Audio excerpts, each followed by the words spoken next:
Hello, welcome to Day One Patch, episode 255. I'm your host, Ryan Johnson. Adrian Petty's here. Hi. Matt Lawrence is there. Yeah, I am. You guys got different mics. Different microphones. Yeah, Adriano's been upgraded. I've been downgraded. Oh, I didn't even realize. People set up my environment for me, so if you give me a lower quality mic, I'm not going to argue because I didn't have to set it up. All of our stuff had to be taken out for a wedding. I listened to the last episode Yeah. when you're sitting here. So if I took you, let's say I just took you, put you in a car, Yeah. and it dropped you in the middle of a random town. Yeah. You had no, I could get out. but you wouldn't just stay there and just adapt to your environment. I wouldn't. I might look around though. I might be like, oh, He has a life back here. Yeah. But I wouldn't mind looking around. Be like, oh, it's all right. What would I need to do in order for you to say, all right, I'm staying put where I was I need some sort of payment plan. Yeah. All right, some of the top stories this week include the WiiU getting an update, which I found humorous. It's a little short story, but I think we'll talk about it a bit. Star Wars Jedi Fallen Order got a 25-minute gameplay video that was shown behind closed doors at E3, and it changed my mind on the game. And I think a lot of other people, as Adrian was telling I me. feel like EA might need a new PR guy. or something. Epic Games is defending their PC exclusive strategy. They want to turn the tables on the 70-30 revenue split that Steam and industry standard has. And they think the only way to do that is through exclusives. Marvel is very closely involved with the new Avengers game. Sure doesn't look like it. And yeah. And Sony, Microsoft, and Nintendo wrote a joint letter to Trump opposing the tariffs on China. So we'll get into that. But first, what's new? Adrian? What's new? What's I have new been with you? watching a shit ton of Overwatch League. Oh, you're an esports man now. You got a favorite player? Yeah. You do have a favorite player? No, but I'm just saying I'm an esports man now. But you have a team, though, right? You have Trying a to team? find it. Yeah, Yeah. you got your jersey on right now today, I'm looking at. No, but he does own The skins. the skins. And I have Oh, a yeah. shit ton of the premium currency now. I could just keep buying them. Wait, you're buying the premium currency? Oh, it's that So Twitch so watching so, thing. so the reason why I like Overwatch League now was because I found out that you can get the premium currency by just having your Twitch open to the Overwatch League. Right. So I literally just started putting on notifications for when it went live. Yeah. And I would literally just turn it on. I just let it sit in the background.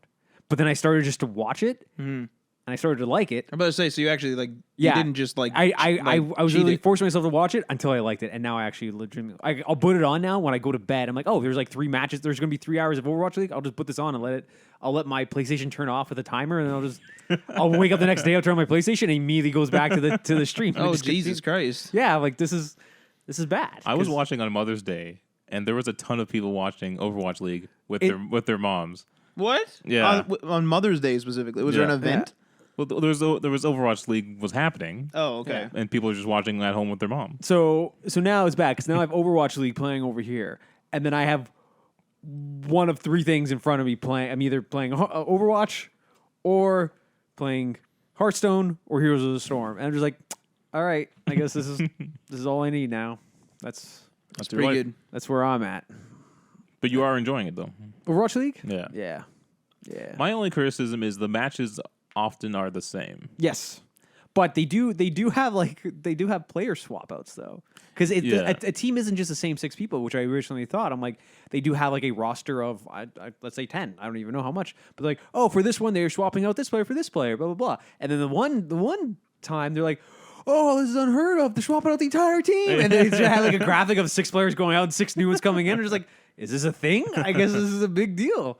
But I was listening to another podcast, and they were talking about sports versus esports, Right. whether or not you consider esports a legitimate sport. Because one of the arguments is that sports have to be some sort of physical exertion or skill. But you're in still that watching sense. somebody play a game. Okay, so that was the main argument going in. I'm saying that's the traditional argument. That's yes. That's not tra- my opinion. Yes, that's a traditional argument, and somebody's counter, which I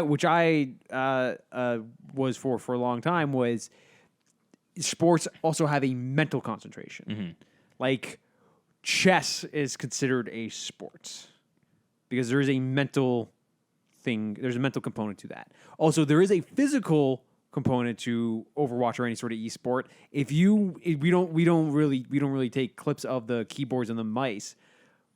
But if you were to fucking pan down, they're clicking like motherfuckers. they are all over the place. And the movement and like you should see them in between. Like they have like their like hand warmers and like they're like lathering up their hands and they're moisturizing and this and that. They're working and exercising their hands and then they get back to it and they go for another 7 minutes because that's how long the rounds are. And so like there's definitely a physical component, not one that you may think of, but there is one. And then the counter argument to that was the difference between what they would consider a legitimate sport and this illegitimate esport is a legitimate sport, even non-professional athletes can play it recreationally in real life. Well, that's BS. People can just pick up Overwatch and play around. Yes. But their argument was like a hockey player. You're not a professional hockey player, but I can grab a pair of skates. I can go on the ice, or I can grab a pair of rollerblades, go to the park, and find some cement and play. And like that was their arguments. Like that doesn't make sense. I'd say that's the weakest. That's the weakest bad, because yeah. it's like I can just find a console and just play the game and get good. I would say a sport is more broad and is just really any sort of skill that you have that is greater than the general populace. Mm-hmm. And then if you're competing against someone else, I would say that's a sport. Because like you can, like with an esport, like you can't there's no sport that lets somebody be a giant hamster in a ball that rolls around, and then there's another person that can like zip around in between time and rewind. Like that just can't physically happen. And now we have a. So they're saying the actual aspect of the game has to be playable. Yeah. Not just them the playing day it. The day that we can get to Volsky Industries and get in a suit of armor and get a giant pig man with a hook, that's the day that we can. My problem with that though is the sport isn't the Overwatch game; it's the people playing the game. Yeah. So that doesn't make sense. Yeah, that was that was bad. That was the argument. But that made me think though. I'm like, I would be I really like the Olympics. I watch the Olympics a lot, especially the winter ones. Not so much the summer, but I would be way more into the Olympics if they brought in a regular person before the professionals and had them try to do exactly what they had to do.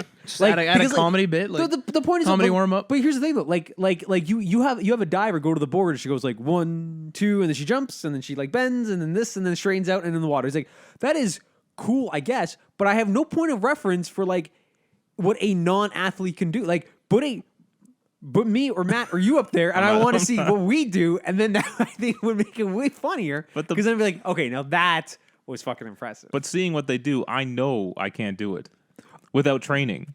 So already they're well beyond any capability of I know, mine. but I think it would just be better if we put a non-athlete up there, just to kind of like here, this is what a person, and then this is what an athlete does, and just kind of give me like a point of reference. Yeah. You know what would happen though is like America's Funniest Home Videos. That's what that is. Well, no, but like they would find ways to take advantage of that system as well. You know, they'd either make it extra bad so they look better when they do the jumps, or they'll make it good.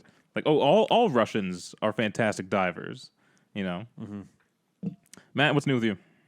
Diving into that Steam sale a bit, actually. Diving into that Steam sale. So, add him to your wish list first. Well, I wasn't gonna. Well, I did. So I wasn't gonna do it. But what ended up happening was a couple of the games I wanted went on sale, and so I kind of jumped on them. But I didn't realize that they got rid of the timed sales, which I actually appreciate because I was always paranoid about buying something during the sale, unless like something and then you're like, oh, missed it or whatever. Yeah. So I'm glad they got rid of that, and I wasn't aware there was like a whole race component going on. Yeah, that's why I said put it to your wish list. Because like Tim told me that, and I was like, what are you talking about? And he's like, yeah, the race. I was like, what do you mean? But don't you have to be part of a team or something? Yeah, I chose a team. Where did you choose the team? I didn't see. Probably on your first purchase. The one was like super far ahead. So why don't you just choose them? The I corgi don't. I wizard don't or- understand what's going on. I chose the same team as Tim and them because it actually tells you like the friends, like Oh, okay. what your friends chose. But we're in last, I think. But like I don't really care because I think I'm done buying stuff at this point, so I don't really care. They even made the act of purchasing a game. Yeah. But like, well, the thing is so I bought Kingdom Come Deliverance, but I bought the edition that. So there's like a kind of an ultimate edition. They're called something else, but they bought the ultimate. I did not buy the ultimate edition. I bought the one down because the ultimate edition comes with art book, like a digital art book and soundtrack, and I didn't want that. I just wanted the DLC. So I bought the one with the whole game and all DLC. And I've been playing that. That game is fantastic, actually. It has a bit of an indie vibe here and there. There's like little weird like glitches I find, like where someone will be like sitting on a chair that isn't there and stuff like that. Or like little like I find like I'll drop a few frames in the cutscenes every now and then. But the game is actually really fun, and it's one of those games where, so like I'll give an example. So there was one part in the game where I needed to exit a gate, and I wasn't allowed to exit the gate.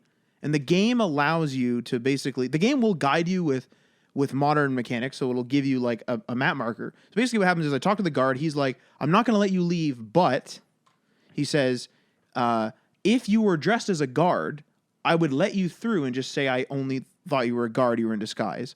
So the game tells you we'll go and rob this pair of armor from the armory. I tried and it's like lockpicking, I can't quite figure it out yet. It's kind of weird. And it's very difficult. And I didn't have any money. I couldn't buy lockpicks. It was like a whole thing. So I was like, what do I do? So I walked around the barracks and found an area that was like rarely guarded. There was only one guard. Ended up just killing a guard and taking his stuff.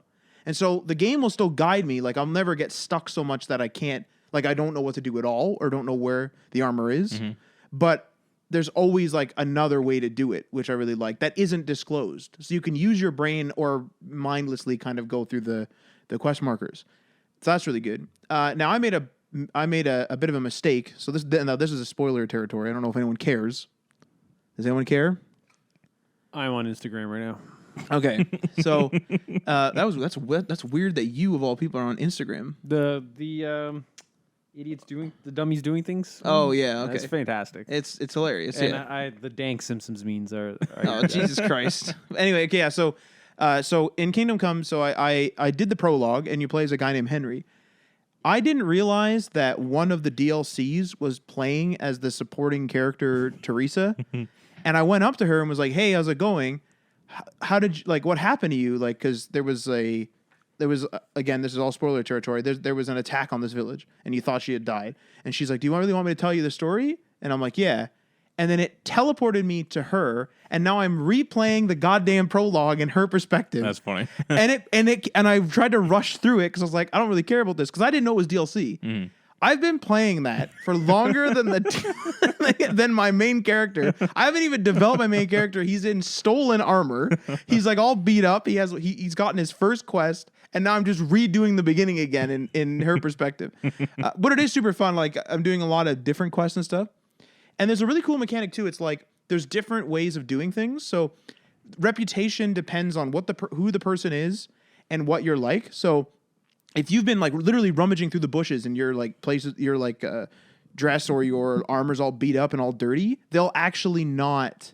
They'll be like, "Oh Jesus!" Like your reputation isn't as good with them, so you can't like haggle or do some certain things with them differently. And then there's also things like there's different ways to do it. So there's like a reputation way, there's like a intimidation way. So if I just killed a bunch of people and I'm covered in blood, people are gonna be scared of me. But if that guy's a knight, he won't be scared of me, kind of thing. So Right. there's like different ways to do it. There's different types of persuasion, I guess you'd call it. Is there a story, or is it just kind of these big battles you go? No. It's all story. It's all story. Like Wow. most of the game so far for me has been cutscene. Well, Yeah, it's really good. I really enjoy it. I might pick it up then too.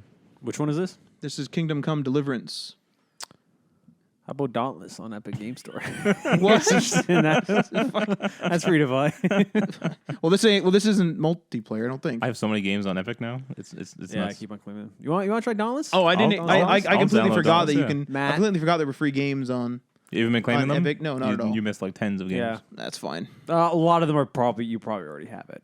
Yeah, I was about to say a bunch of Fucking them like either I Super have Meat or Boy was the first one. what was it? Super Meat Boy was. I the very literally first have yeah. like 10 copies of that freaking game. one. Yeah, I think Guacamelee was in there. I, mean, I have first, that as well. That first Guacamelee game is so fucking good. It's I really love good, that yeah. game. Yeah. We also have to. We need to get back to Sea of Thieves, Matt. We need to, Yeah. yeah. Gotta do that as well. Yeah. Oh, actually, I had an hilarious glitch that happened this week as well. On what? So I was playing Prison Architect, and I was playing multiplayer. Currently on sale on the Steam. So I was playing Prison Architect, and we needed more cooks, so I ordered a couple of cooks, but the game glitched, and we didn't realize it ordered cooks as an object, like a piece of furniture, and not as a staff member. And so it was bringing cooks in on transport trucks in hundreds, and so our money was dropping like a motherfucker. And I was like, "What is going on?" Because the game, how it works is like if I order an office chair, it gets ordered, it comes in on a truck, a worker takes the office chair, puts it in, and then it says, "Okay, order complete." But As it cook, should. The cook was never standing in the right spot, so the game kept ordering cooks. So there were literally too many cooks, literally hundreds of cooks, like hundreds of cooks. They were everywhere. Like all my kitchens were just filled with cooks. I couldn't make any money. I was in you massive almost say debt. it was overcooked. Overcooked as well. Yeah. So yeah, a little bit of Prison Architect there. As for Adriano and I and Marty, we played. We started the DLC for Borderlands 2, which is hilarious. Commander Lilith and the fight for Sanctuary. Yeah, and I guess that's a tie into the third game somehow. It's supposed to be a setup for the third game. Yeah. But because what happened was I thought Marty was gonna take longer to get started. So I'll start Tales of the Borderlands. So here's what happened. He was going to borrow Borderlands 2 so he could import his character into Borderlands on PS4. He forgot the disc here. So why didn't he just come back or wait? Well, he had to go to work. Okay, so And then he went home because he works night shift. yeah. So I was asleep by the time he gets back home. Anyway, he didn't get the disc, and so then we just hopped on the game and started playing right away. Okay. We also could have we didn't have to. There was I want to get it over with. That's fine. Yeah. But so then playing, so I got through the first episode of Tales of the Borderlands, and then playing that immediately it's like, oh, I see how this is already tying in because I'm like, oh, this character's already in that one. So how do you like it? It's Borderlands. Yeah. It's the same old, same old. I need better guns though. I am 10 levels ahead of you. Oh and my Marty, God. so I'm just like I'm struggling. I'm not. Why are you so far ahead? I'm Like, just- what happened? Well, because I brought my character in Oh, right. from where we were, which is level 41. They went new. They just made a character, you can, which you can start a new character at at level level 30 to play the DLC. Oh, yeah. okay. Yeah. so they did that. So I'm 10 or 11 ahead. So I'm just kind of farting around. So this is Borderlands 2. Yeah. Not the pre-sequel. I could recite to you right now exactly the order in which you could play. You have to play all the Borderlands games. Isn't it just you just play them in order? What do you mean? Okay, well there's How many Borderlands are there? there's Borderlands. Yeah. Then there's 4 major DLC packs for the first Borderlands. Yeah. You go through those. You play Borderlands 2. Then there's Season 1 DLC. And then there's Season 2 DLC. Those all have to be started in a specific order. Like, you have to start half of them before you finish the game, and half of them have to be finished after you finish the game. You do those, for the exception of Commander Lilith and the Fight for Sanctuary. You leave that aside. Okay. Okay? Then you do the pre-sequel, which is set up in the narrative framework of post-Borderlands 2, but the people are telling a story before Borderlands. So like you see the end of Borderlands 2, but they're telling it. They're the narrative is they're telling a story of what happened before Borderlands 2. Okay. the pre-sequel is like the rise of Handsome Jack, right? Pretty much. But do you remember the framework? How it's the one siren, she's tied up in Sanctuary, and she's telling a story. Right. And then you play all the DLC for Borderlands, the pre-sequel, and then you play Tales from the Borderlands, Okay. and then you play Borderlands 2, the fight, Commander Lilith and the fight for Sanctuary. And then that should set up Borderlands 3. Oh my lord. Matt, you and I, Borderlands PC, all of them. I'm not doing it. Come on, man. There's no way. Come on. It's not that good of a game. I've also played the It's first not good. one. That's why you need to play with somebody. You can't play by yourself. I've also played and beat Yeah. the first one to I don't death. know how Aaron did it and played by himself. He did it by himself? I would not Did be he, able to did he do that. complete? Did he do the I full think he thing? played Borderlands 1. I'm not sure if he did Borderlands 2. Borderlands 2 is a fucking fantastic game. It's okay. It's a fantastic game. Ow. All right. What else you played? I'm playing Fallout 4 and Fallout 76. I'm playing 2 Fallouts right now and watching a bunch of Fallout lore videos and stuff. Oh, actually, we have been doing 76. I forgot to mention that. We're just kind of grinding away, trying to get a level 100. That's big. That's my big goal. I learned that the main quest that you get when coming out of the vault it never completes.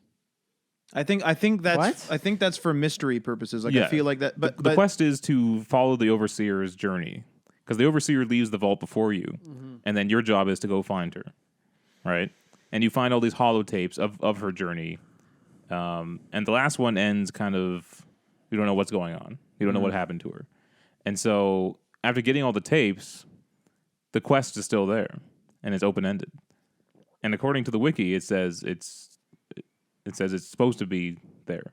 And so I wonder if either they're going to add story DLC down the road, or if they just wanted it open-ended because the game itself is open-ended. Oh, gotcha. I was also playing Mad Max. Oh, yeah. Yeah. The more and more I play a game, the more and more I like it. Yeah. Yeah. It's still got its rough edges, but It does, but I'm at a point in the game where the game is telling me pretty much what I need to do. It's like this is a main mission. I go there, I die. I'm not strong enough. I want to upgrade my engine. You can't upgrade your engine. How do I upgrade my engine? Get these territories down to this level. Okay, I'll go deal with that. Okay, I have that upgraded. Now I want to upgrade armor. Get this territory down to this level. Okay, I'll go do that. Now I can do this mission. I go do that mission. Now go do this mission. All right, I can't. So then I have to go back and it's a very well done tree system of progression. It's the convoys are pretty fun to take out. yeah, those are my Convoys. favorite. Yeah. I don't remember how. How do I get my fucking dog in the car to go and sniff out the mines? Like I know I'm supposed to take him and go sniff out. No, you're supposed to stay in or. I can't remember. I know what you're talking about, but Or I is can't it remember. is it Chum Bucket's I car? stay in the car, and I just drive until the dog barks, and he will bark in the direction of it. But he's not in the car with me. Like every time I leave, like he's not like it's me in fucking Gollum in the back. But it's not. But it's not. The dog's not with me at all. The dog's not with you. No, but like the dog is at all the like the safe houses, or safe house, whatever yeah. they're called. It's like. Do I have to take Chum Bucket's ride? And does the dog go with us in that one? And then There we see- is actually some parts where you have to take Chum Bucket's ride. I think. Yeah, I'm like I forget how to tell the dog to get in the car. I'm pretty sure I distinctly remember just driving around being, oh, there's a minefield over here. Driving there, and then my dog starts barking on it. Yeah, but I don't have the dog is not with me in the car at all.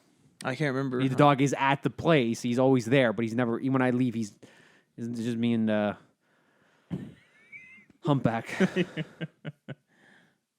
Isn't it Chum Bucket and Dinky D?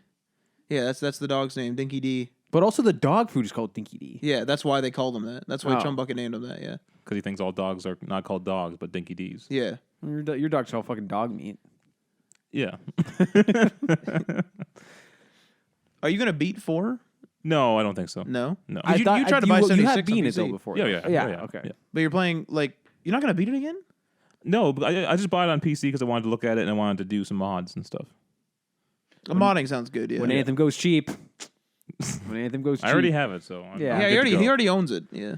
Yeah, Although- you already own Borderlands too, man. Yeah, Although it Borderlands doesn't- as I know well. I do. It doesn't seem to be running well on my PC, so I don't know. What doesn't It Anthem? might just be that area though. That's all wonky because I have played missions on my PC and it's been fine. I think it's just that hub area. What are you outputting at 4K?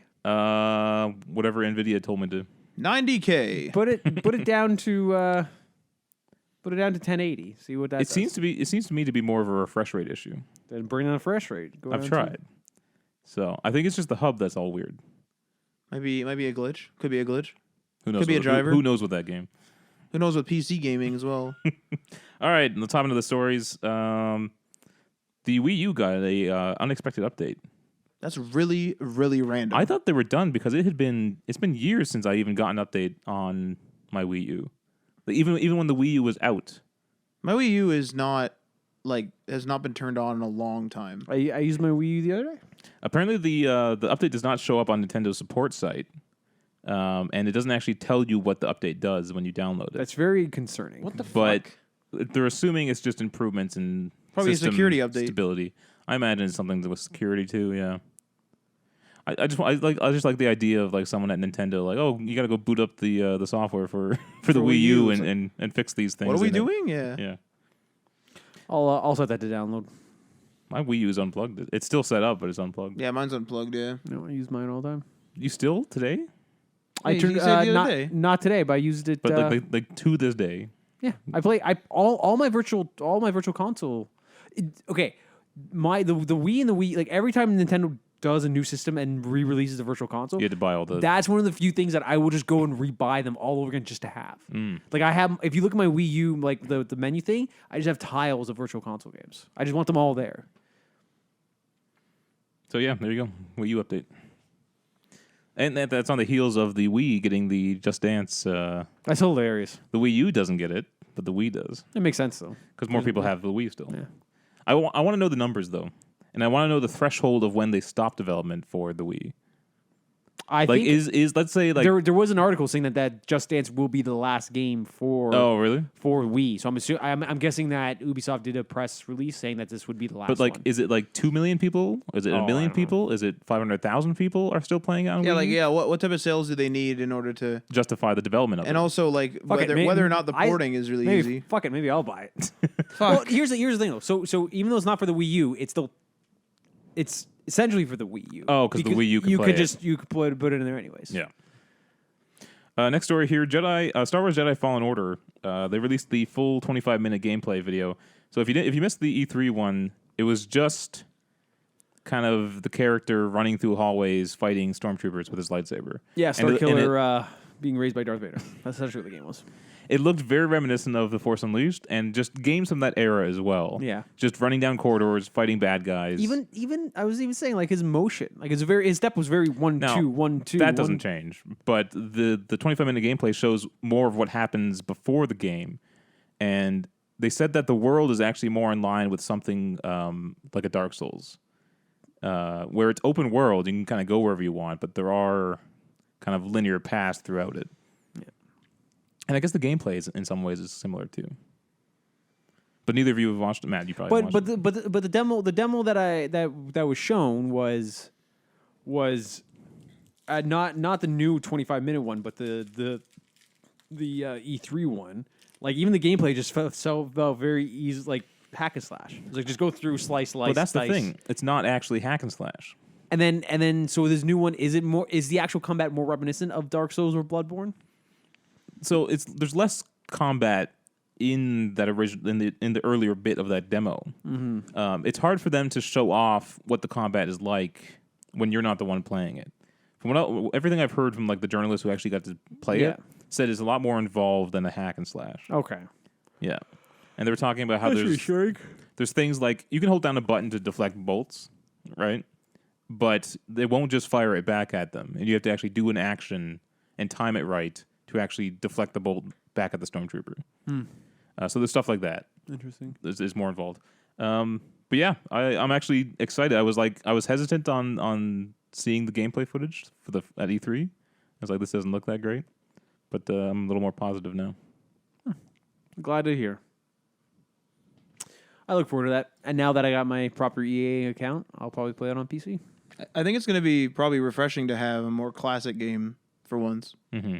They're probably playing it safe, but I mean, it might actually be a good idea. If you want to play a good Star Wars game, you know which one I'm going to say, right? Dark Forces Dark Forces 2. Damn it! Fucking- freaking Dark Hey, Forces. it's a fantastic. on sale now on Steam. Yeah, I should probably just buy that. I'm going through these epic games that I haven't been claiming, and I've claimed them on about 4 other services. Yeah. In most cases, yeah. This is absolute. There's a couple here where it's Subnautica, Subnautica, yeah. Guacamelee. Actually, I don't know if Super I have Meat Boy. Subnautica, unless it was on something.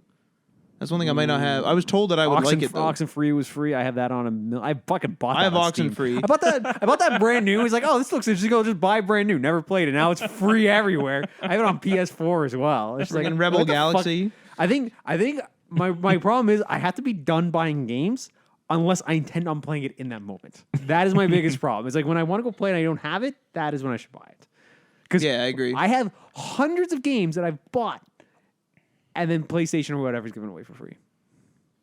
But the trouble is, like, you can't wait forever either, though. like next month they could release a game that you wanted to buy on I think, PlayStation Plus. I think you're right though. You should buy it when you want to play it. Yeah, exactly. Unless it's something stupid. oh, like, you're preemptively buying it. Yeah, exactly. Yeah. I'm behind. Like, I'll like I'll play this eventually. Okay. Mad Max. Yeah. For instance, I bought Mad Max on PS4. I was going to play it on PS4, and then like, okay, I'll buy it on PC because I actually now that I just bought a new card, I want to play it on PC. I want to max the shit out of the settings. And then they gave it away on PS4 anyways. I'm just like, I could have saved my money on the PC one or on the PS4 one at the very least. it makes sense to preemptively purchase when, like, I bought a couple of city builder games too on the Steam sale, and it's like I'm not going to play those for a while, but they were $6 down from like 30. Like that type of stuff makes sense. That shit adds up. It does, but I rarely do it as A couple of well. $6 games. But then That fucking adds up. But then you have a bunch of games as well, though. So sure, yeah, it's going to add up and be expensive at some point, but you then have a bunch of games to play. So what kind of Game Pass kind of sounds appealing? Like the Xbox, the PC one, like the Xbox Game Pass PC. Yeah. Me and Matt have it. You have Yeah. the console one. I have both. No, I have both. Well, you pay for one, you get both. The thing is, though, it's a different selection. You don't get the same titles across the board. I got that Game Pass Ultimate. Game Pass Ultimate subscriber, buddy. I don't need Ultimate because I don't need gold. You know what I accidentally purchased? That stupid. The entire Microsoft No, Office suite. no, yeah. I mean, I do have that, but the goddamn, I forgot that Twitch didn't give us a full year of the free Switch have to online. redeem it. You have to redeem it again, and the other day it was like, you've paid Nintendo, and I was like, for what? Go in, of course. You know what's fucking bullshit? Uh-oh. I went in to try to claim that. And you can't without a Switch. Exactly. Yep. It's like you need to tie this now. If you want to claim it now, you need to tie it to an account with your account or a Correct. console with your account. I'm like, that is fucking dumb. Like I have a Nintendo account. I am probably going to buy a Switch within the next year.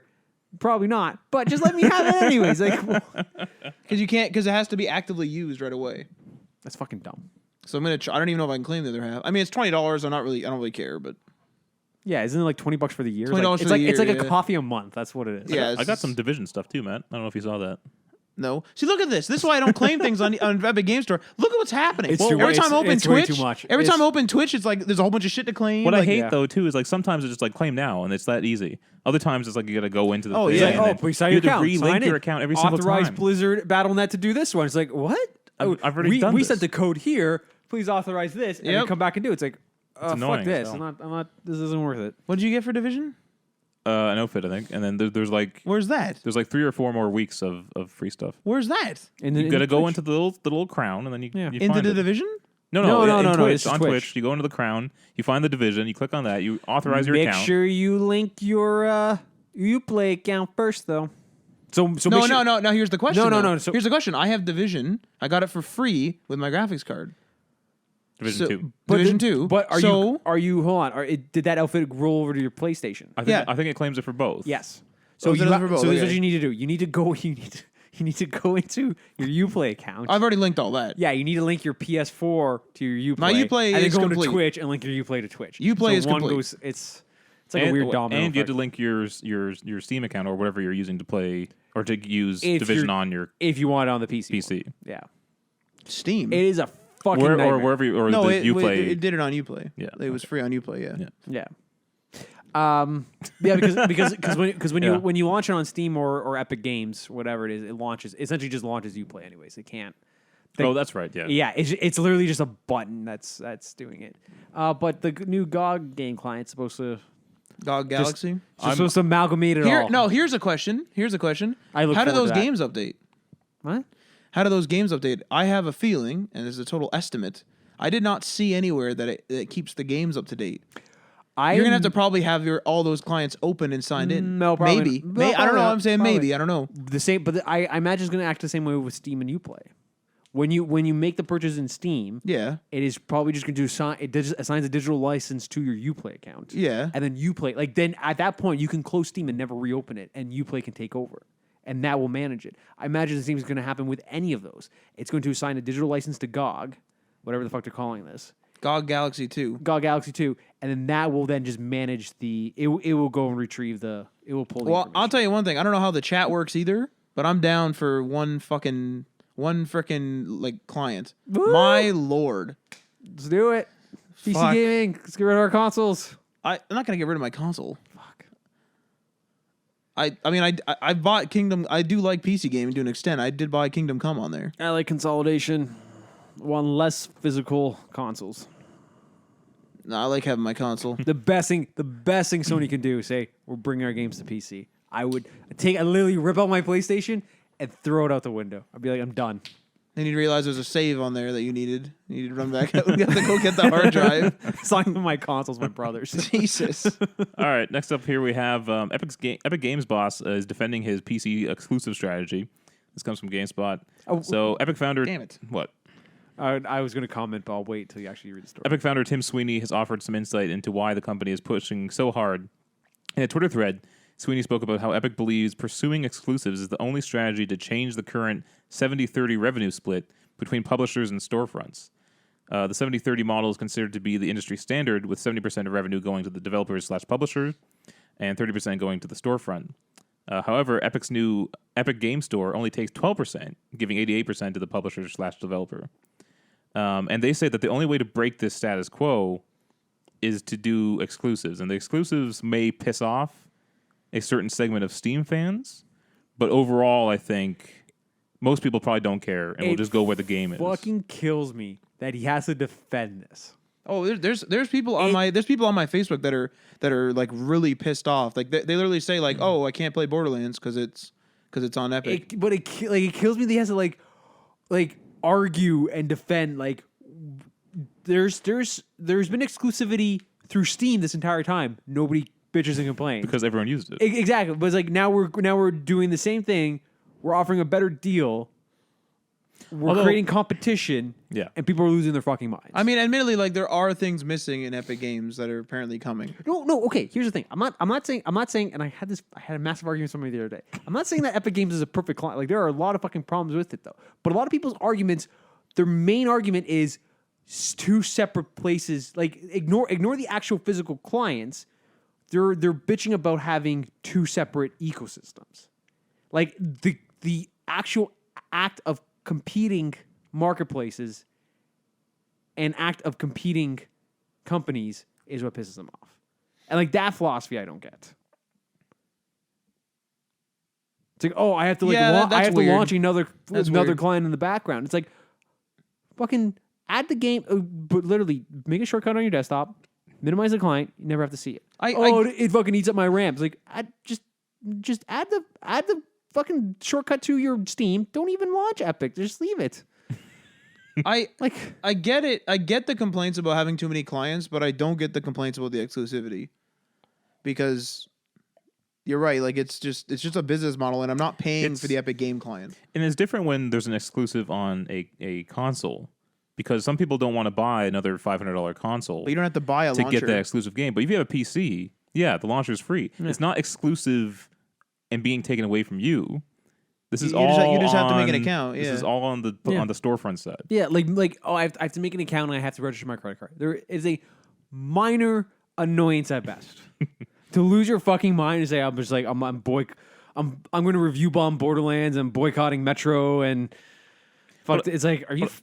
People are insane. I think like everything nowadays, though, this is probably a small vocal minority. And I imagine most Steam players will just go where the games are. Because like no one said anything en masse about Fallout 76 going on Bethesda Net only. Well, like I mean, I'm sure there was like a fair bit of people complaining, but it wasn't like this. It might be different because that's their own game. Because when EA split from Steam, like there's no EA games on Steam anymore. I don't think, right? Oh, just stuff that was there before the split, right? Stuff that's legacied in. Oh, I guess that makes sense. And there was some backlash to that, but it wasn't huge. It wasn't like this. And like no one complained that Fortnite isn't on Steam. Yeah. And there's and people were like freaking out and complaining. There was a misconception. A buddy of mine was convinced that it was Epic that did that pulled Metro away from Steam. It's like he was blaming Epic. It's like, oh, they ripped it away from Steam. It's like they didn't rip shit away from, like they offered, but like they offered a better deal. Yeah, and Metro took it. Yeah. It's like yeah, you should be kind of glancing at Epic saying, what the hell? But you should really be throwing the book at Metro. Like they're the ones who did it. Yeah. This could be better in the long run too, for the products, because if the publisher and developer are making more money, That's more money they can reinvest into future games. You know, so it's better for the consumer actually. And this would just make Steam smart up. Yeah. Yeah. It's like the same thing with the friend system. The friend system was fucking broken to begin with, or broken for a long time. Nobody liked it, and then Discord comes along. Yeah. People are like, oh, there's a better client, and then all of a sudden, like the Steam Friends thing is still not great, but like You know why they is it actually have a reworking? separate. They actually have a separate chat app now called Steam Chat on phones. Does yours keep popping up too? What are you talking So about? some days I launch Steam and Yeah. it just launches. It's there. Other times it launches and there's the chat there. Oh yeah, And it's a separate window. I gotta go close. My last notification I ever receive is always unread, even if I read it, and will always pop up. There's a separate app there's an app. Oh, OneNote is now starting on startup. Whenever I start my Windows now, for some reason, OneNote automatically. Oh, it's opens trying to fire up that little clipper. It is thing, yeah. But then I even went in and I said for the process, I'm like, don't start. Yeah, I did it not only in the task manager, but I also went into the Windows 10 like. the Windows 10. There's- There's like in the settings. There's a yeah. startup saying I said ignore, don't start, and I also did the process. I said don't start, and it still does it. I bet you what it is it's an application setting. So when you're opening OneNote, it's resetting it. So you have to go in the app settings when you're in OneNote and tell it not to. Fucking annoying. All right, let's move on here. Marvel is very closely working or involved with new Avengers game for PS4, Xbox One, and PC. Again, from GameSpot. So Crystal Dynamics is the studio, and they said that they have a really close relationship with Marvel and that they're talking like every day. They're having meetings. They're sending them builds of the game. And basically... I'm sure they are. Well, I'm sure they are. But... So basically what happened is Marvel kind of went to Crystal Dynamics, said, you're a good publisher, a good developer. We're good at Avengers, and they wanted to collaborate on it. I have a feeling they went to them and said, "We want the Arkham Asylum of Avengers games." I bet you. Once the game is out, I think that was their point of reference for pitch. do you think though that once the game is out, that people are going to be able to ignore the design? Like if it's like that, if it's like the Arkham games. Okay, so I sent you the link for that other podcast, right? I said the first 20 minutes they talked about it. Yeah. The guy who went to go see it, he's like, you immediately, he's like it is jarring for the first 3 or 4 minutes, and he's like, you then forget about like that design issue. It goes away Because like, you're just used to it. you You just very get used to it. quickly accept that that's what they are, and that is not an issue at all. He's like, as for the design, he's like, there are other problems with it. But he's like, as for the design, he's like, that wasn't a factor. What's funny is they talked about how they wanted to do an original take on the Avengers, so it doesn't feature the likeness of the MCU actors. So they specifically wanted to do that, but people's complaints were that it didn't look close enough. It was weird. If it doesn't look like it, they would complain that it doesn't look like it. If it did look like him, they would complain that it did look like them. Like they would not be able. Yeah, to they'd be win. like, "Oh, the MCU's invading everything." Yeah, yeah. It's like you can't win. You won't. No matter what, they're gonna. You can't satisfy everyone. I would say this is kind of I don't know if I like the designs, but I think it's a good idea. And if the game is good, I'm still going to buy it. Yeah. You also last week at the podcast, you said, I think you mentioned that it was a 4-player, or there was 4 characters. There's actually 5. I don't recall, but I don't recall. okay. You said specifically. You're like how many characters of the Avengers are on there? You're like 4. You're like yeah, there's 4. You're like there's Thor, there's Iron Man, Hulk, and Black Widow. And I'm just like, and I'm screaming on my phone. I'm like, Captain America, man! There's a fence with Captain America. shit, you yeah. completely went by it. Even though Captain America looks like Captain America's dad, but also he dies. In that story, he's dead, isn't he? yeah, but he's a playable character. Yeah. But like it's a 4-player multiplayer game. Well, You get- it sounds like the multiplayer section is just like you running missions or something. Like it sounds like it's not very story. Like you're right. Like he's probably not in the story, but like. Because didn't they say they're going to add characters and they want to add a bunch of shit in the new missions or something? What was that, Ryan, like last week? They said they want to add stuff to the multiplayer? Well, they said new characters are going to be coming in because like Hank Pym, they kind of teased at E3 as well. They're probably going to do an exclusive Spider-Man pack for Sony And that's the rumor this. for Yeah. that as well. Wouldn't it be awesome just have like constantly new missions and new characters to like, run around with? That'd be I would awesome. like that, yeah. But I also heard that there might be like a create your own character element to the multiplayer as well, Fantastic. and that you're like a new recruit to the Avengers. Can I make And John Bernthal And if this works out, yeah. from Ghost Recon? Tom Clancy's the Avengers. and if that works out, And if not the Punisher. if they're introducing new characters and new missions, Oh, that's that right. would give me hope for a Rocksteady Justice League game. Oh, okay. I'm surprised. It's been a long time since we heard from them. It's concerning at this point. I bet you. I bet you they have one hell of a game. I could have sworn, I think I mentioned this before, but I could have sworn that there was an announcement. There was some sort of press release. There was something somewhere that said that they were working on a Ninja Turtles game. No, that was only ever just what people wanted and, Okay, and rumors. Then maybe I must be. I must have slipped into a different time. If it is in the, I don't know if it needs to be in the style of, but if it's that type of like the cartoon, that era. no, I don't want the new Turtles. I imagine it would be really photorealistic, high gritty Ninja Turtles game, and then they would do because there's a like the '90s live action ones. No, like a better version of the Michael Bay one. Here's my thing. Oh fuck! I don't think they're doing Ninja Turtles It'd be great though, because, and then crossover with Batman. Because the Batman games were so well received and good sellers that they're probably going to stay in DC. You might be right. It might be And Justice League. They're probably working on a Justice League game, just like they're making a Marvel game. How do you do? Because they had this problem in the past. How do you do a Green Lantern game? How do you? He won't be in it. They'll literally just be fixed abilities like That green kills me. beam, green fly, Yeah, he'll have like some hammer attack. lame ring attack. Yeah. What they should do is get the Scribblenauts people in there. That would be hilarious. Yo, that game is that superheroes game, that DC superheroes game in Scribblenauts. That game is legitimately difficult. But you can like Scribblenauts. You could write in anything, and it can fucking just. I got it from Marty years ago. You have to know comic references. It's like the people will talk, and then it's like, what does Lois Lane need in this situation? I'm like, a sword, a gun, help. Like her invisible plane. Yeah, a plane. Like, what the fuck? I don't know. What I do like though about this Marvel game is that, and with the Spider-Man game, is that it seems like Marvel is letting the developers be developers and are trying to control it too much. Because when they went to Insomniac, they literally said, choose any character and make us a game. And they're the ones who chose Spider-Man, just so happened to be like Sony's property. I really find that hard to believe though. Why? That like no, I believe that Insomniac said, hey, we'll make an exclusive one for. Well, Sony was involved too. Yeah, Sony's involved. I find it hard to believe that Sony didn't have some influence on the Spider-Man license. I don't know, because like. Because here's the thing. Like what was the order of events? Did Marvel go to Insomniac say, make us a game, we'll fund it, and then Sony said, hey, we want to get in on this, make it a PlayStation exclusive? Or did Marvel go to Sony and say, hey, we want to make a game, are you willing to fund an exclusive one for your console? And then they said, okay, now we'll pick the studio. They jointly said Insomniac. They said, pick a like. I want to know. I want to know which party approached party. I would guess that Marvel went to Sony, and I'm saying that because Marvel, like Disney, gave up on making their own games because it wasn't financially viable, and they weren't making good games. And so they kind of went back to the drawing board and said, we want to focus on good Marvel games from here on out. And so they probably went to Sony, who is the leading console seller right now, right?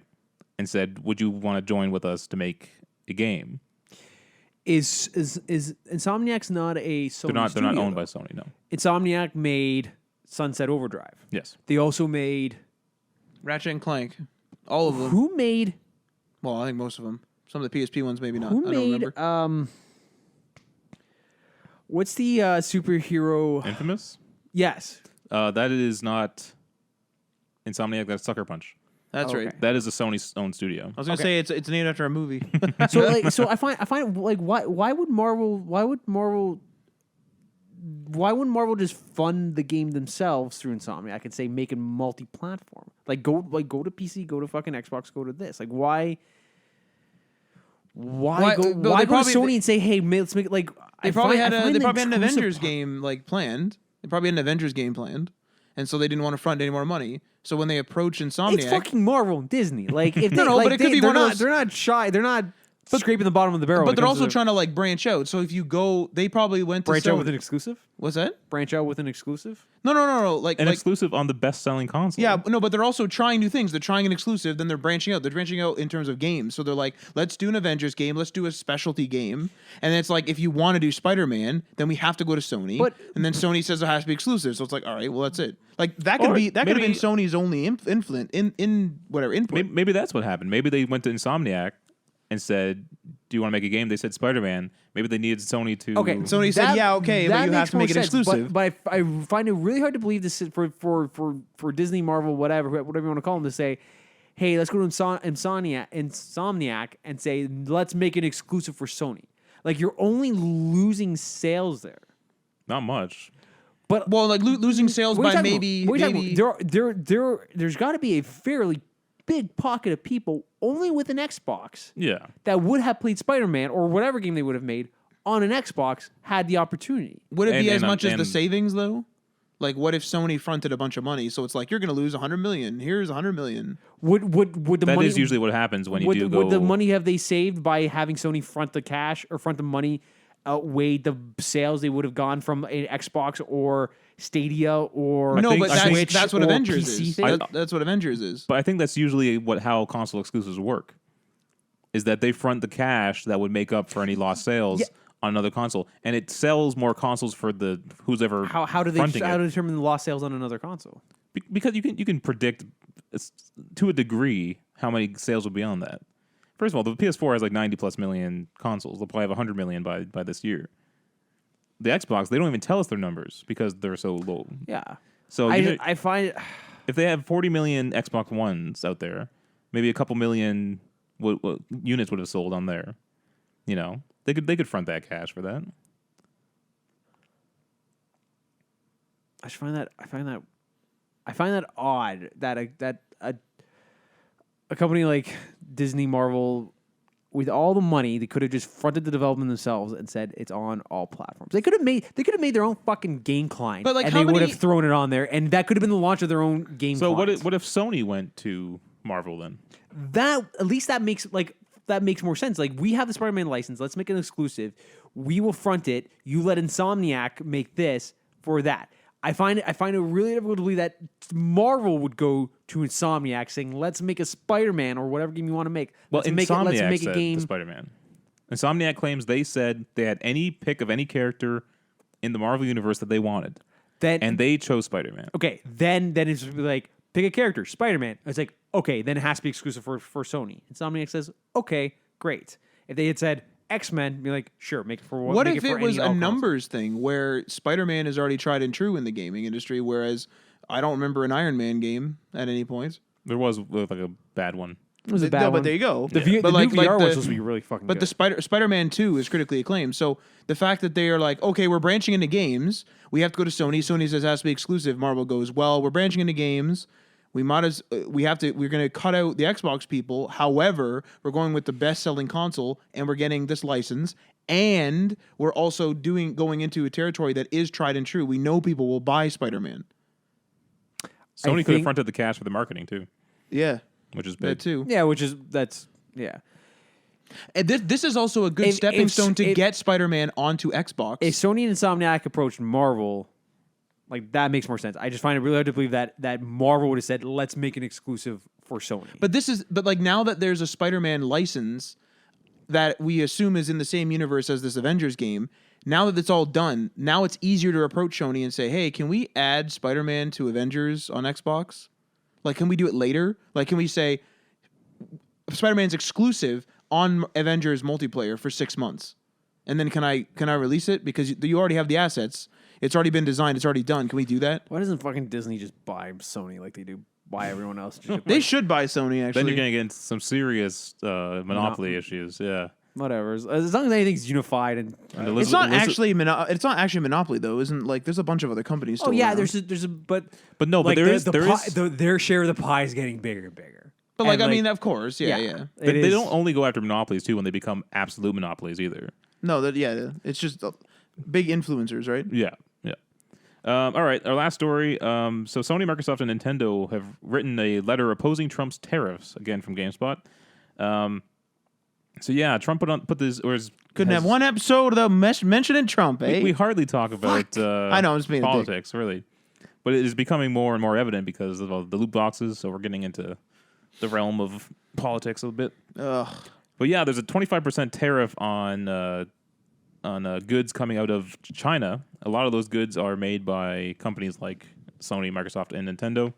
And it will increase the price of their consoles, which are already kind of high. I don't really know if they're considered that high, but they're high-ish. For this late in the console cycle, for them still to be around $400 Canadian. That's very true. Is kind of high. And with next gen just around the corner, if these tariffs last until next year, $700 consoles, boys. Fuck yeah. And so definitely Sony, Microsoft, and Nintendo are concerned about this. PC parts are also manufactured in China. Yeah, but the tariffs on what though?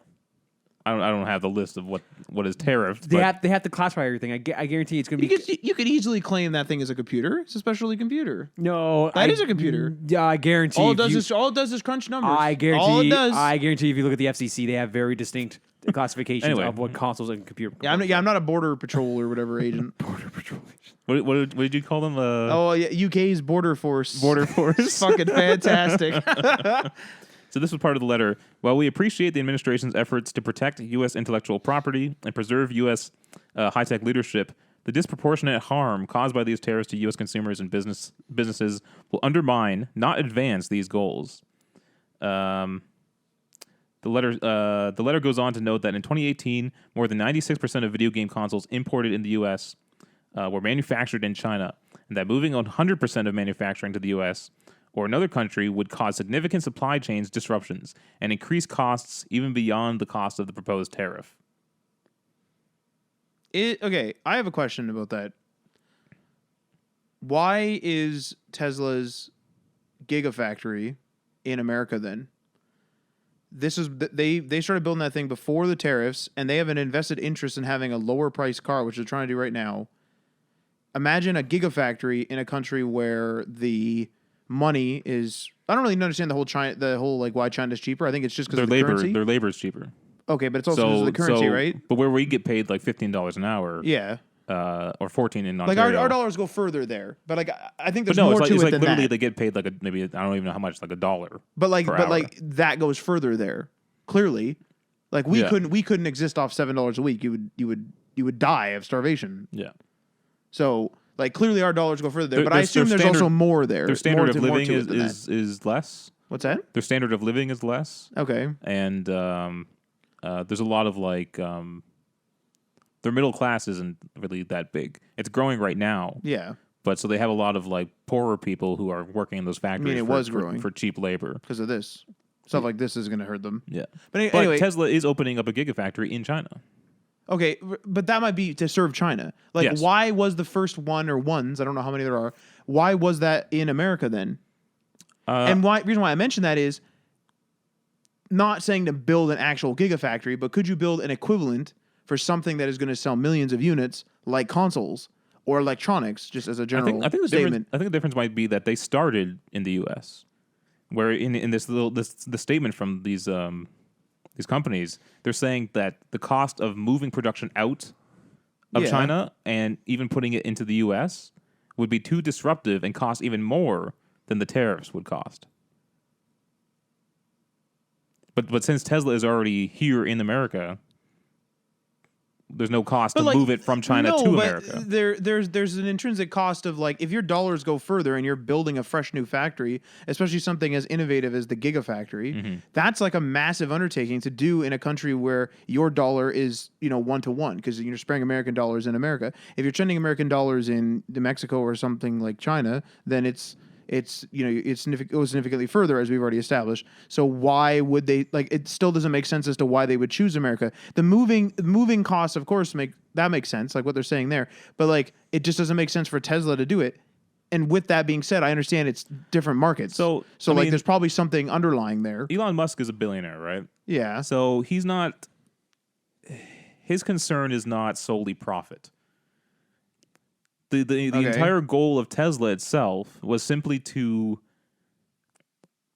create a wave of electric vehicles being made by all car manufacturers. That's what he wanted to do. The only way to make a car manufacturer change what they're making is to produce something better that then starts eating into their sales. Arguably, then they'll say, holy Christ, we got to change. Yeah. And they've done that now. I think Ford has said they're going to have all electric vehicles by a certain date. I think GM said the same. GM's working on their electric vehicles, so it has worked. So I think even if Tesla failed, he would still think it's an accomplishment because it shifted the industry to electric vehicles. But couldn't he have done that sooner? It might with going to a place Maybe. where your dollar goes further. maybe, but I think he also wants to. Admittedly, though, Ford and stuff like there's a Ford plant in Canada, like, Yes. pretty close to us. Yeah, well, there's one leaving too, isn't there? I don't know the whole situation. That's all I ever hear about industry is we're shutting down. Well, then Yeah. shut down. Then stop talking about it and shut it down. Then But he might also want to be showing that you can do it in America. You can make a new product, manufacture in America, and sell it at reasonable prices. It might also be a sales technique to say we're a new American car company, you Right. know. Because there's older guys. I listen to a Tesla podcast. Yeah. There's older guys like people call in and say, "Oh, my dad didn't think that Tesla was American." He said he didn't like Tesla because they were like he thought they were like some like Chinese car company or something like that. And the guy had to tell him, no, it's an American company and they're built in America. And he's like, no, it's still different though. So there's still a weird bias against Tesla from the older. it's probably from because the of older, electric the older versus gas generation. thing, but that's Yeah. probably what that is because they grew up with gas all their life. But the guy shouldn't have any allegiance to gas, like the guy's dad. But even when he tells him that no, Tesla is American, he still goes on and says, "Well, it's different. They're different, even though." It's the flat earther defense. But anyway, I don't really know what to say about this. Like I think the problem is that I don't think Trump understands that a tariff on another country doesn't just tariff their goods coming in. no, the cost It is going to tariffs increase. the American goods that are produced there coming into the U.S. Yeah. I think he thinks tariffs are only on Chinese goods that are made by Chinese people. Well, let me ask you this. I don't think he knows a lot about how the economy works. Could you say though that okay, so with this move, then it kind of sounds to me like, and I'm talking as an outsider here with a lot of assumptions. It kind of sounds to me that what they're saying about this move is like there are no factories here that can produce consoles, Yeah. or very minimal, or at least not at the amount. It can't be done here currently. They'd have to in spin America. them up somehow, yeah. not Canada. I'm talking about America. Yeah. So they would have to somehow spin up these factories. Now, with that being said, if they're writing this letter about this tariff, okay, ultimately it sounds like, and I don't really follow Trump that much, but it sounds like Trump is trying to get people to bring industry and manufacturing back to America. If they're already writing this before saying they're gonna, the cost is gonna go up, all this stuff, is he not completing his goal? Because if it's this painful, will they not eventually just say, Jesus, okay, let's start spinning up a factory in America? Well, according to their point, though, to move their production to America Yeah. will cost more than the tariff. That's a one-time cost. It's still going to take like at least a decade to move all It's their going to take a manufacturing. decade for them to build a factory. Yeah. But yet it didn't take a new car company, It took a them, new car company it took them 10 years to build a gigafactory? Tesla's like 15 years old. Yeah. But did it take them 10 years to build a gigafactory? It's not done yet. No, okay. It's open and hang on a minute operating. here. We're talking They about started building it maybe, I don't know, like 3, 4 years We're also ago. talking about a company that's under a much less privileged position. Yes. It's run by it's not a tried and true. It wasn't tried and true. It was a new invention. The actual factory is a new invention. Okay, but regardless, during this transition, however long it takes, let's say it takes 5 years Okay. to transition manufacturing to the U.S., the prices will go up, Yeah, of course. and then the extra cost of manufacturing in America Yeah. will cause those prices to But something stay up and potentially increase. something like the Gigafactory though, like I'm talking about, you make it super efficient. Your costs go up, so you make it super efficient. I'm wondering, and I'm asking, can you get it down far enough? And if that's I don't true, I don't buy that. And I'm not. I've never worked in an electronics factory. I don't buy that they can't make consoles here. I don't buy that. They could. I don't buy that it's Wait, going wait. to take them 10 years. They- I think wait, it'd be wait. like a year. They and they can- can get one up and They running can over produce them here. here. Yeah. It's too expensive. I don't buy that either. No, I think if it's you- going if to you be have more to- expensive. If you have to pay all your people Yeah. more money Yeah. to produce the same product, Mm-hmm. it's going to cost more, and they put those costs onto the consumer. But if you are building a brand Americans- new factory Americans here, will then pay more. yeah. No, I'm not saying that there won't be any change in price. What I'm saying is that you could probably increase the price by $50 per console, potentially. And remember, these companies are also charging per month as well. So all I'm saying is and again, as an outsider, I'm assuming that this is a little bit of them just saying this to try to get the laws changed. Like this is a bit of lobbying on their part, because I don't buy that you can't make electronics here. Like, Again, we can't make electronics here. It's like, first of all, you're using older factories, I assume, in China. I assume they're older factories. You could make one fuck of a really modern engineered one here that can probably produce it at twice the rate, maybe. That costs money. Yeah, but it's twice the amount coming out for less But cost that doesn't per. mean that doesn't mean you're selling twice the amount. Less, well, no. Like, obviously they would make as much as they whatever, but no, but you put in $1 and you get 2 consoles out of it. Obviously there's would be more than $1, but you know what I'm trying to say. But Instead of $1 each, you're paying $1 and you're getting 2 consoles. Let's say. At the end of the day, though, as a consumer, you're going to be paying more, regardless of how efficient they make it. You can't make it as efficient as what China makes it for. And Apple is considering moving 15 to 30% of their production out of China, but not to the U.S., to other Asian markets, because they also have lower cost of labor. It's not just China. So is he going to tariff all of Asia? What I'm saying is that I don't believe that they can't manufacture something here. They can. I think that's the only thing. Well, no, but like they quote unquote can't. No, because of market conditions. The whole reason, though, that they left to China is because they can make products cheaper. You know what some clothing stores started to do What's that? in the States? 2 of the exact same shirts, Okay. and they're tagged differently. It says this one, exact same design, exact same fabric, Yeah. print. It said this one was made in China, this one was made in the States. Okay. And they put 2 drastically different prices on it. Right. And it, But like what I like want to it's know what yours- drastic means. What was the result? What do you mean? like the difference was like $11 versus like $39. It's like this was the American made one. Yeah. This is what we have to sell it to you for. Right. It's the exact same shirt in China. It's like it's pretty much the same. The seams might be a little different because you can never get two different seamstresses will never make the exact same cut. Yeah, like every shirt has a little like ding will in always, it. it Whatever. will always be a little bit different. But it's like this is the American blueprint, China blueprint. 11 versus 40. Now the question is that are they working in the same logistical milestones? What I mean by that is, are we talking about a factory in America that is normally only producing 10 shirts a day versus one in China that's producing 100? Like, you know what I'm trying to say? Like, are they putting as much investment like into both? That's the question, right? Because you could easily like try to like be like, Matt, well, look, it's 4 times more. But Matt, you're sitting here trying to rationalize like producing in America. It's like there's a reason why it's been migrated to China. There's a reason why for the last 40 because you can make years- more money. Yeah, Exactly. Like Yeah. like this has been done. This has been thought out and played out several times in simulations and in practicality. Yeah, and it yeah. just makes more sense to be done in China. If Like, it- it's, yeah, if it's just cheaper. They're willing to put suicide nets up because that is Oh, how little Jesus Christ. and how abysmal the conditions are. Like that is how little and how much they're willing to work these people. yeah. So it's like when you have to give, your basic rights to workers and your minimum wage and your vacation and your benefits, like that goes up. Like it's just simple Kind of math. sounds like Tesla shouldn't be here then. Kind of sounds like Tesla No, should only be in China. You can manufacture in America, Yeah. but it is more expensive. You're going to be That's paying it. more. That's So simple as that. then they're not performing their goal at their maximum potential. They wanted to. You want to spin up cars real fast? You go to China. You get a bunch of workers. You don't even. You have a gigafactory. You ship a bunch of Teslas over here for much cheaper. Now you've hit your price goal, and now you accelerate the electric Yeah. car thing much faster. They may well do that in the future, but as of right now, they're building it in the U.S. See, that's weird to me. That's weird to me. But you want them to do that. I'm not saying I want them to do that. You just said though that you're saying that other companies could, No, if could your build goal- manufacturing I'm in the talking about- U.S. I'm talking about pure goal wise. Like if, No, if, but if wait, Tesla's wait, goal wait. is to get as many people driving electric cars as possible, the best way to do that is to have the price all the way down. But you were just saying that you think it's possible for companies to manufacture in the U.S. Yeah, and still keep costs down. I assume. Yes, So I'm assuming. So like I said, Tesla is doing that.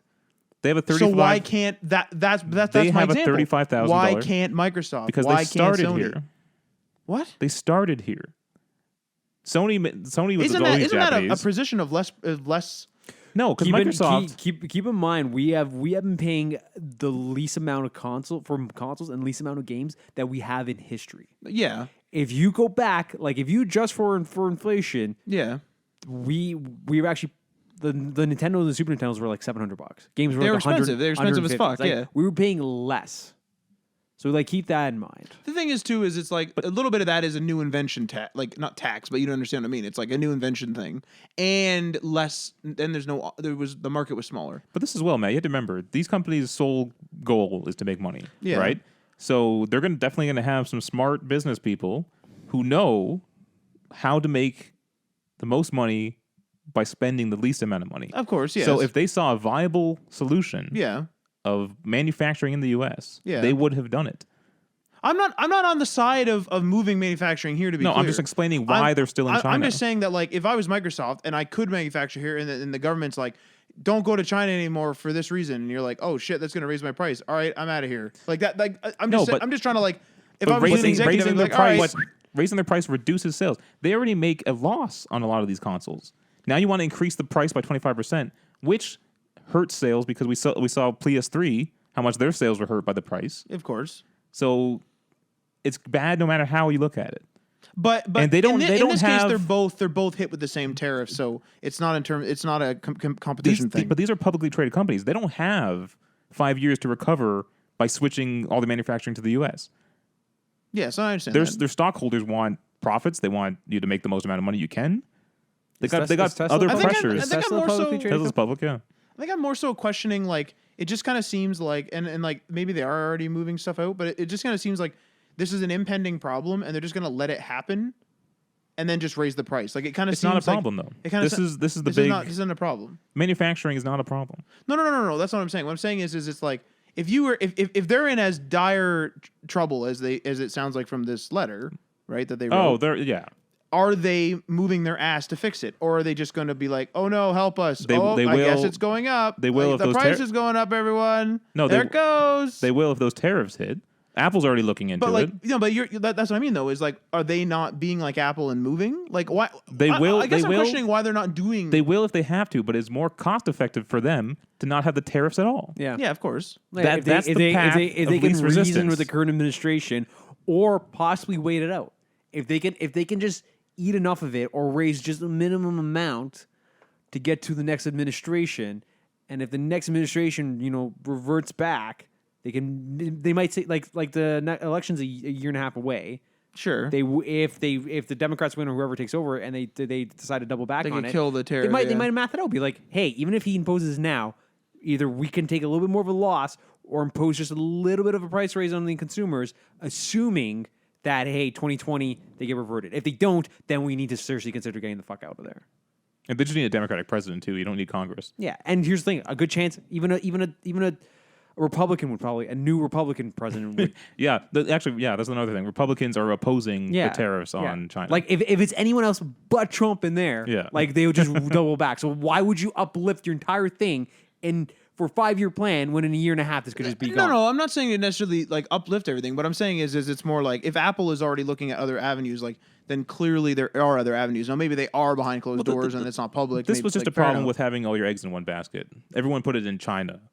Yeah, And so but- yeah, but Apple's we've- simply looking at diversifying where they're manufacturing. We've known since Trump though that he wanted to tariff them, right? Since he came in, he's like, Yes. I want to tariff them. So at that point, you're like, okay, maybe we should but be looking around a bit.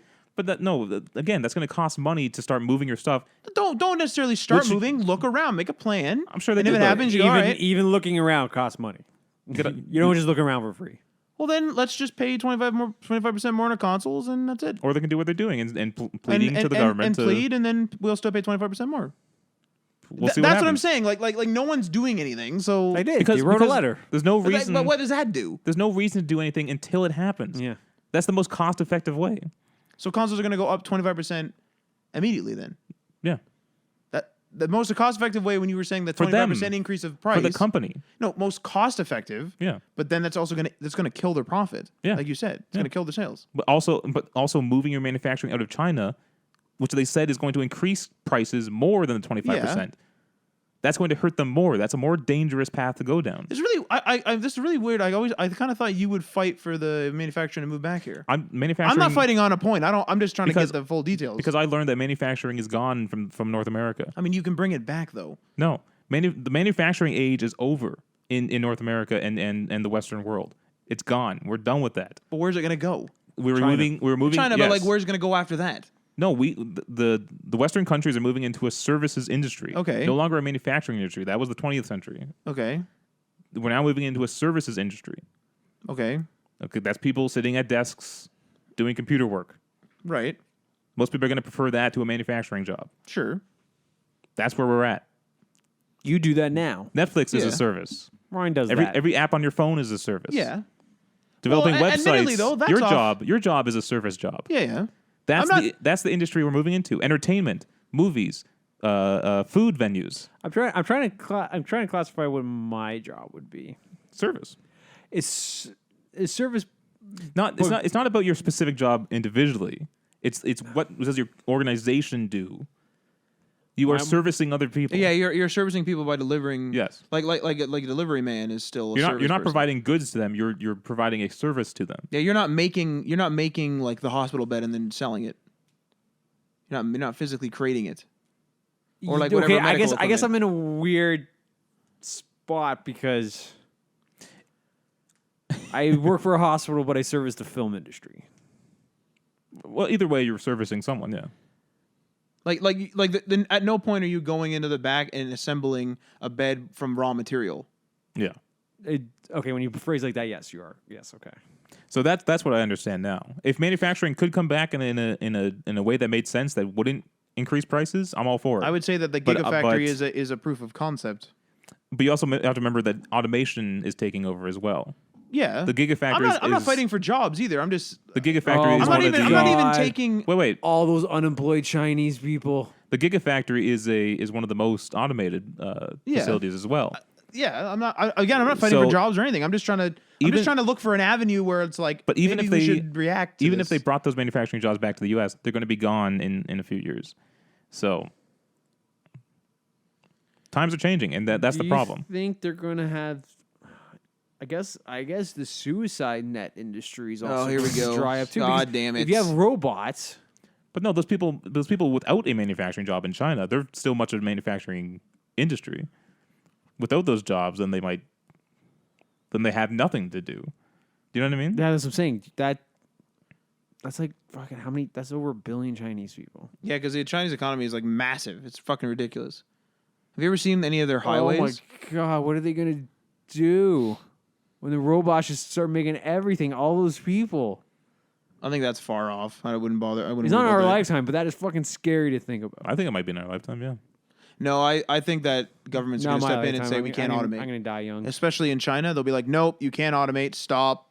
And then that's it. Yeah, I don't know. Because that is But- the easiest way to fix it. Stop automating. But Okay. but you have to remember too, though, that the China's communist, right? Well, they can say So, that. what I'm saying is they're very much driven by corporations. Yeah. So if their corporations want Say- to make more money and pay people less, they will go fully into automation. No, you're correct until it bites them in the ass when no one's buying anything. Like, it'll get bad, and then they'll be like, Well, okay, fuck, stop. We got to bring the jobs back. The West will still be buying stuff. What? The West will still be buying No, stuff. but like China is like blowing up. Like I watched the Grand Tour where they were going through China and they were like looking at their highways and stuff. Like China is like not like here where they try to save costs when they do roads. They're just like, oh, there's a valley and then like a mountain, no problem. Blast through the mountain and don't even go down in the valley. Blast through the mountain, over the valley, over this massive thing, and there's like 10 bridges like in this one like small stretch of road. Yeah. Like here, it's like, okay, Jesus, okay, we got to build one pillar. No. Now, what are we gonna do? No. 10-year survey. Yeah, 10-year That's survey. that soil. Then we got to talk about Yeah. it. Then we got to think about it. Like, it's not like that there. Segregate So, like, just enough to keep the birds safe. Yeah, but they're fuck. also dying of their own pollution. Yes. Oh, I'm not saying that without their problems, but No. I'm saying that they are But exploding. what They're I'm doing a saying lot. is Like, there's cities a are being built. It's reason. big. There's a reason why the West is so regulated. It's to protect us. yeah, Over there, okay. they don't care about that. They only care about getting things done. Yeah. And it creates a bad environment where people are sick and wearing masks all the time. I'm not saying it's without its problems. I'm just saying that. No, A but fire what I'm saying is. was burning for like days and no one noticed because the air is so bad. The fire was just burning. No. You're What, fucking are you- serious? what Yeah. the fuck? What is it? What do you mean it was burning and no one noticed? No one noticed the fire was going. Where? In a A forest? building. Oh, in a building? Yeah. Oh, my God. For days, it was burning. Jesus That is- Christ. The joke. The joke. Who was on the, in there? The joke on the Daily Show was someone finally said, "What's all that fresh air over there?" Jesus. That's fucking hilarious. But if China sees, like, Wait, if China runs out of money, if they was it run the out of people money, die? Was they won't be there- able to do that. I don't know. Oh. I don't know. If China runs out of money, they won't be able to do the crazy roads and the big cities anymore. And then they'll That's fucking hilarious. And that's fucking crazy. There's a fire burning for days and nobody noticed. All right, that's it. Oh, it's hilarious. Thanks for listening to our little politics. Quick I question. mean, that wasn't really Yeah. political. Quick thing about that Google Stadia thing that you posted. Google said that if they stop selling a game, it is still available to you. You're not going to lose it. Correct. How is that any different from any other service? It's not, but people just thought that because it was streaming, that you technically would lose it because it's no longer on their services. That was the only difference. Okay, gotcha. All right, we'll see you guys. Peace.